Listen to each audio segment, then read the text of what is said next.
So, first vlog for the day, ito yung yung nakakatuwa tayong mga Pilipino no?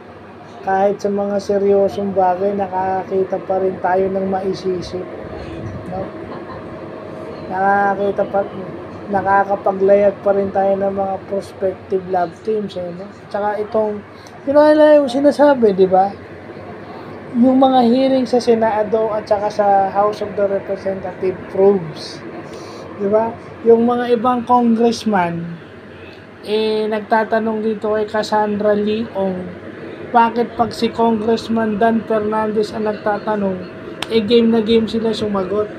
Pero pag yung mga congressman na medyo hindi naman kasing gwapo ni Congressman Dan Fernandez, masyadong evasive yung mga sagot. Pare-pareho lang naman silang congressman na nagtatanong o nag-i-inquire. So, yun yung sinasabi, di ba? Wala namang relasyon itong si Cassandra Leong at saka si Congressman Dan Fernandez. Lumalabas din yung pagiging artista, no? Yung, kumbaga, napapaamo ni Dan, alam natin dating artista itong si Dan Fernandez. So, yun lang yung sinasabi na,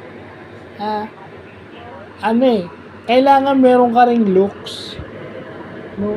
May looks ka rin. Kahit sabihin mo na, may mga tao talaga na, kahit hindi mo, talagang meron silang looks na hindi irresistible sa mga babae and vice versa. May mga babae namang irresistible yung charm.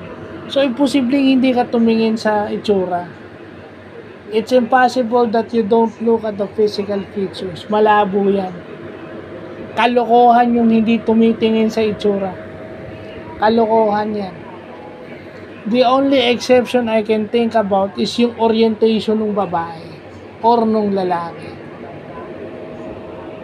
Kung ang inorient ng magulang mo is, you should treat people right, kasi may kakilala akong taong ganon, then, kahit ano pa itsura niya,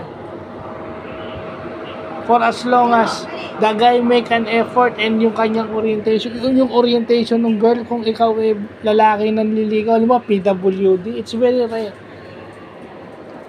Very rare sa PWDs yan. Mostly PWDs are single.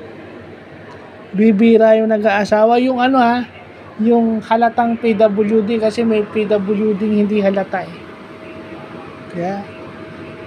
And then, some people denied it na meron silang... hindi ako nagde-deny. Hindi ako nagde-deny. Talagang ganon. Kasi may mga tao na dine-deny. May naghahabol na sa kanila, they deny. Then may pinangahawakan silang prinsipyo. Ako talaga, when I said it na yun talaga yun. So, yun lang po.